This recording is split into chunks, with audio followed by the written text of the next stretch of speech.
అందరికీ హాయ్. అందరూ ఎలా ఉన్నారు? అందరూ బాగుండాలని కోరుకుంటున్నాను. అయితే ఈరోజు మనం ఈ వీడియోలో ఒక ఇంపార్టెంట్ విషయం గురించి అయితే తెలుసుకుందాం. అదేంటి అనుకున్నట్లయితే ఈ నెల 22వ తేదీన తల్లికి వందనం డబ్బులు అనేది ప్రతి ఒక్క తల్లి యొక్క ఖాతాలో అనేది జమ అనేది జరిగింది. అయితే చాలామంది తల్లిదండ్రులు అంతా కన్ఫ్యూజ్లో ఉన్నారు. అసలు మేము తల్లికి వందనంకి అర్హులం కాదా, అసలు మాకు ఈ డబ్బులు అనేవి అందాయే లేదా, అసలు మా అకౌంట్లోకి డబ్బులు అనేవి వచ్చాయి లేదనేసి చాలా కన్ఫ్యూజ్లో ఉన్నారు. అయితే ఈ కన్ఫ్యూజన్ లేకుండా అసలు తల్లికి వందనం డబ్బులు అనేవి మన అకౌంట్లో పడ్డాయా లేదా, అసలు మనం ఈ తల్లికి వందనానికి అర్హులమా కాదా అనేటువంటి విషయాన్ని ఈ వీడియోలో క్లియర్గా తెలుసుకుందాం. అయితే ఇది కూడా మనం ఎక్కడికి వెళ్లకుండానే మన ఇంట్లో ఉంటూ మన ఫోన్లోనే ఈ తల్లికి వందనం డబ్బులు పడ్డాయనే లేదా అనేటువంటి విషయాన్ని క్లియర్గా తెలుసుకుందాం. అయితే ఇప్పటి వరకు మన ఛానల్ కనుక సబ్స్క్రైబ్ చేయలేనట్లయితే ఇప్పుడే సబ్స్క్రైబ్ చేసుకోండి. అలాగే పక్కన ఉన్నటువంటి బెల్ ఐకాన్ని యాక్టివేట్ అనేది చేసుకున్నట్లయితే మన వీడియోస్ తాలూకా అప్డేట్స్ అనేవి నోటిఫికేషన్ రూపంలో రావడం అనేది జరుగుతుంది. అయితే ఆలస్యం చేయకుండా టాపిక్లోకి వెళ్ళిపోదాం.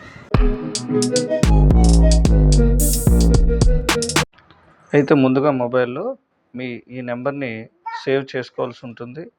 ఈ సేవ్ చేసిన తర్వాత మీ మొబైల్లో ఉన్నటువంటి వాట్సాప్లోకి వెళ్ళి ఈ నెంబర్ను ఓపెన్ చేసినట్లయితే మనకి ఇలా ఏపీ గవర్నమెంట్ పోర్టల్ అనేది మీకు కనిపిస్తుంది. సో ఇందులో మీరు ఈజీగా అనేది చెక్ చేసుకోవచ్చు. అయితే ముందుగా అక్కడ మీరు హాయ్ అని మెసేజ్ చేసినట్లయితే ఇలా మనకి ఫస్ట్ మనమిత్ర వాట్సాప్ అనేది ఇలా ఓపెన్ అవుతుంది. ఇక్కడ మనకు కావాల్సినటువంటి సేవలను ఇక్కడ చూస్ చేసుకోవాల్సి ఉంటుంది. కింద దయచేసి కావాల్సిన సేవలను ఎంచుకోండి అనే ఆప్షన్ కనబడుతుంది.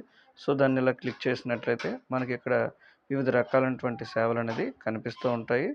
అయితే మనం ఇక్కడ తల్లికి వందనం కావాల్సిన సేవలు కాబట్టి అలా మీరు కిందకి స్క్రోల్ చేసినట్లయితే ఇక్కడ చాలా రకాలైనటువంటి సేవలు కనిపిస్తాయి. మనం తల్లికి వందనకు సంబంధించిన దాన్ని ఇలా మనం సెలెక్ట్ చేసుకుంటాం. ఇలా సెలెక్ట్ చేసుకున్న తర్వాత ఇక్కడ తల్లికి వందనం 2026 స్థితి అని కనబడుతుంది కదా, సో దీని మీద క్లిక్ చేసుకోవాలి. ఇలా క్లిక్ చేసిన తర్వాత మనకి నెక్స్ట్ పేజ్ అనేది ఇలా ఓపెన్ అవుతుంది. ఇక్కడ ఈ బాక్స్లో తల్లి ఆధార్ నెంబర్ అనేది నమోదు చేయాల్సి ఉంటుంది. సో ఇక్కడ తల్లి ఆధార్ నెంబర్ అనేది ఎంటర్ చేసిన తర్వాత ఇక్కడ కిందని నిర్ధారించండి అని కనిపిస్తుంది కదా, సో ఈ నిర్ధారించండి అనే దాన్ని క్లిక్ చేసినట్లయితే నెక్స్ట్ ఆప్షన్లో స్టూడెంట్ తాలూకా డీటెయిల్స్ అనేది, అంటే స్టూడెంట్ తాలూకా ఆధార్ ఐడి కానీ పెన్ ఐడి కానీ ఎంటర్ చేయొచ్చు. లేదంటే ఆధార్ నెంబర్ అనేది ఎంటర్ చేసిన తర్వాత ఓకే చేసినట్లయితే మనకి ఇలా ఇక్కడ కనిపిస్తున్నట్టుగా congratulations you are eligible for the Thalliki Vandanam ఇక్కడ స్కీమ్ అనేది కనిపిస్తుంది.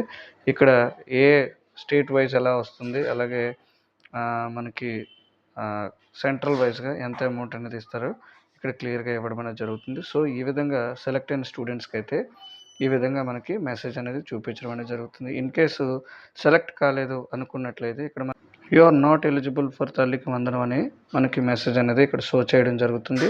అలాగే కొన్ని డేటాస్ ఏమన్నా మిస్ అయినట్లయితే ఇక్కడ నో డేటా ఫౌండ్ అనేది కూడా కొంతమంది విద్యార్థులకు అనేది ఇలా చూపించడం అనేది జరుగుతుంది. సో ఈ విధంగా మనం తల్లికి వందనం స్కీమ్ తాలూకా డబ్బులు అనేవి అకౌంట్లో పడ్డాయా లేదన్నది ఈజీగా మీ మొబైల్లో చెక్ చేసుకోవచ్చు. సో ఇంకా ఏమైనా డౌట్స్ ఉన్నట్లయితే కామెంట్ సెక్షన్లో కామెంట్ అనేది చేయండి. తప్పకుండా దానికి ఆన్సర్ అనేది ఇవ్వడానికి ట్రై చేస్తాను.